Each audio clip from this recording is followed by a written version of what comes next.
আবারও সেই মে মাস, আবারও সেই ধেয়ে আসছে ঘূর্ণিঝড়। ২০২৪ সালের মতো এই মে মাসের ২৪ তারিখে আশঙ্কা দেখা দিয়েছে নতুন ঘূর্ণিঝড়ের। ঘূর্ণিঝড়টির সম্ভাব্য নাম শক্তি। এর তাণ্ডবে ঝুঁকির মধ্যে রয়েছে চট্টগ্রাম, খুলনার আনুমানিক প্রায় ৫ কোটি মানুষ। রোববার ফেসবুক স্ট্যাটাসের মাধ্যমে আবহাওয়াবিদ মোস্তফা কামাল পলাশ জানিয়েছেন, মে মাসের তৃতীয় সপ্তাহের জন্য সাগরের প্রতিকূল পরিস্থিতি তৈরি হচ্ছে। ঘূর্ণিঝড় শক্তি ২৪ থেকে ২৬ মের মধ্যে স্থলভাগে আঘাত হানতে পারে।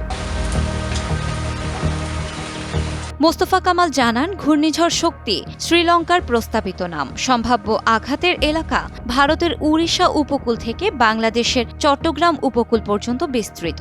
তবে সবচেয়ে বেশি ঝুঁকির মধ্যে রয়েছে বাংলাদেশের খুলনা বিভাগ এবং ভারতের পশ্চিমবঙ্গ উপকূল। এছাড়া ভারতের পশ্চিমবঙ্গ উপকূলও তছনছ করে দিতে পারে এই ঘূর্ণিঝড়টি।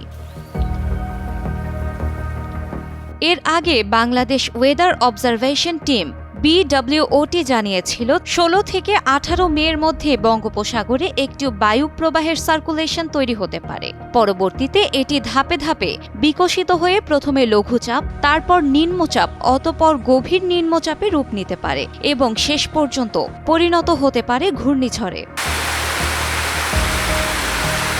ঘূর্ণিঝড়টি এখনো তৈরি হয়নি, তবে বঙ্গোপসাগরে যে পরিবেশ তৈরি হচ্ছে তা ঘূর্ণিঝড় সৃষ্টির জন্য অনুকূল বলে জানিয়েছে আবহাওয়াবিদ কামাল। তিনি বলেন, পরিস্থিতি যেমন যাচ্ছে এতে করে ঘূর্ণিঝড় তৈরি হওয়ার ব্যাপারটি সময়ের মাত্র।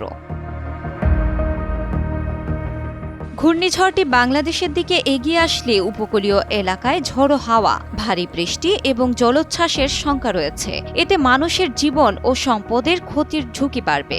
স্থানীয় প্রশাসন এবং দুর্যোগ ব্যবস্থাপনা বিভাগ আগাম প্রস্তুতি নিতে শুরু করেছে।